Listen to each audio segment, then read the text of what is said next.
अगले 7 दिन के अंदर तुम अपनी पूरी की पूरी मैथ्स को खत्म कर सकते हो। चाहे अभी तक तुमने बिल्कुल नहीं पढ़ा है, बट अगले 7 दिन के अंदर तुम अपने सिलेबस को भी खत्म कर सकते हो और मैथ्स के अंदर 95% तो बहुत आसानी से ला सकते हो। तो हाय एवरीवन, मेरा नाम है Prashant, mentor of thousands of students, और अब मैं आ गया हूं मैथ्स की एक बेहतरीन स्ट्रैटेजी तुम्हारे सामने लेकर। मुझे पता है यार, मैथ्स के अंदर बहुत बड़ा गैप तुम्हें मिल रहा है। अगले 7 से 8 दिन पूरे के पूरे तुम्हारे पास हैं, जिसमें कि तुम मैथ्स को 0 से पूरे 95 टिप्स, जो कि बहुत ज्यादा इंपॉर्टेंट है इन अगले 7 दिन के लिए। पहली टिप क्या है? Give more time. मैं बार बार बोलता हूं, मैथ्स एक कन्या की तरह होती है। एक लड़की को जितना समय दोगे उतना ही ज्यादा वो आपसे खुश रहेगी, उसी प्रकार से मैथ्स को जितना ज्यादा समय दोगे वो उतना ही ज्यादा आपसे खुश रहने वाला है। तो मैथ्स वेरी इंपॉर्टेंट। टाइम जितना दोगे, जितनी ज्यादा प्रैक्टिस लगाओगे, नंबर बढ़ते जाएंगे। इन 7 दिन में लग जाओ यार, चीजों को साइड कर दो। चीजों को साइड करना पड़ेगा। डिस्ट्रैक्शन आएंगे, तुम्हारे दोस्त बोलेंगे अरे भाई इतने दिन हैं, इतने दिन में पढ़ाई तो कौन ही करता है, थोड़ा चिल कर लेते हैं, 2 दिन ये कर लेते हैं, वो कर लेते हैं, कहीं घूमने चले जाते हैं 2-3 दिन। दोस्त मत करना।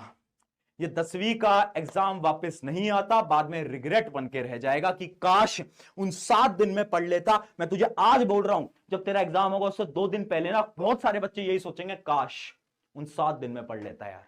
तू वो गलती मत करना। अगली चीज, पैटर्न रट लो। अगर तुम वो बच्चे हो जिसको कुछ नहीं आता मैथ्स के अंदर, तुम्हें एक टेक्निक बताता हूं जिस सिर्फ उनके लिए जिनको कुछ समझ नहीं आता मैथ्स के अंदर।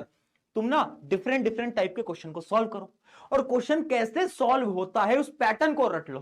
जैसे कि इमेजिन करो एक क्वेश्चन है सरफेस एरिया वॉल्यूम का, कि वॉल्यूम कैसे निकालते हैं। तो तुम क्या करो, तुम फॉर्मूला रट लो और उसके बाद क्वेश्चन कैसे सॉल्व करना होता है वो एक पैटर्न ही रट लो। ये सिर्फ उनके लिए जिनको मैथ कुछ समझ नहीं आती, पैटर्न रट लो। ये लास्ट ऑप्शन होता है ना, उनके लिए जिनको बिल्कुल कुछ नहीं आता। तो ये भी एक टेक्निक है जो क्या फॉलो कर सकते हो। अगली चीज, एनसीईआरटी पीवाईक्यू सैंपल पेपर। सबसे इंपॉर्टेंट एनसीईआरटी, बार बार क्वेश्चन दिखेंगे। पीवाईक्यू बता ही दिया है, शीट भी दे दी है। लास्ट चीज, fear equals to low score. देखो मैथ से तुम जितना डरोगे ना, जितना तुम मैथ से भागोगे, उतना ही कम नंबर आएंगे। ये रियलिटी है।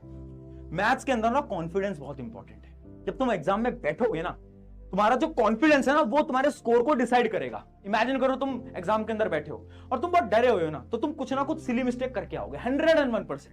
बट अगर तुम कॉन्फिडेंट हो, तुम खुद से बोल के गए हो कि this exam will be best exam of my life, तो तुम्हारे मार्क्स ऑटोमेटिकली इंक्रीज हो जाएंगे। तो ये थी आपकी कुछ टिप्स। अब हम मिलते हैं एग्जाम से 2-3 दिन पहले, जहां पर मैं आपको फाइनल प्रेजेंटेशन टिप्स दूं।